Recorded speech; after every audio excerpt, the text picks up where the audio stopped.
ఇదే గ్రామం నుంచి చాలా మంది కూడా డెలివరీ అయ్యారు. వాళ్ళందరి దగ్గర మోపిల్లాడ పుడితే ఒక రేటు, ఆడపిల్ల పుడితే ఒక రేటు. ఇదంతా ఇట్లా ఇప్పుడు వచ్చినప్పుడు పాట వింటుంటే ఏం రాని బిడ్డో సర్కార్ దవాఖానకు అని.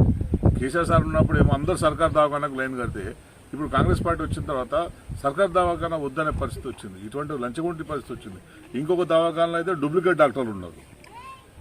ఇది అసలు మీ జిల్లాలోనే నీ నియోజకవర్గంలోనే ఆరోగ్య శాఖ మంత్రి నియోజకవర్గంలో ఆరోగ్య శాఖ మంత్రి జిల్లాలో వైద్యమే ఇంత దుర్మార్గమైన పరిస్థితిలో ఉంటే మరి మీరు మిగతా జిల్లాల్లో మరి మీరు ఏం దృష్టి పెట్టిర్రు, ఏం చేస్తున్నారు?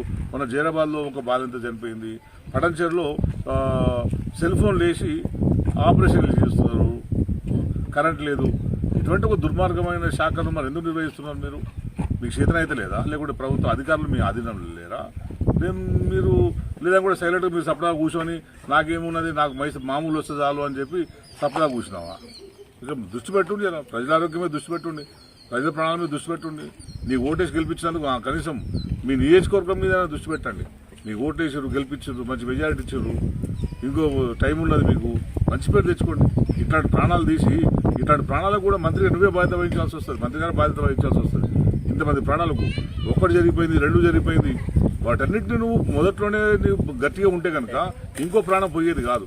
గతంలో అనేక సంఘటనలు సంగారెడ్డి హాస్పిటల్ జరిగినాయి. అధికారుల నిర్లక్ష్యం వల్ల చనిపోయిన సంఘటన జరిగినాయి. వాళ్ళ మీద ఎవరి మీద యాక్షన్ తీసుకున్నారా? ఎవరి మీద యాక్షన్ తీసుకోలేవు. దానివల్ల ఏం జరుగుతుంది? వైద్యులు వాళ్ళు ఇష్టం వచ్చినట్టు ప్రవర్తిస్తున్నారు.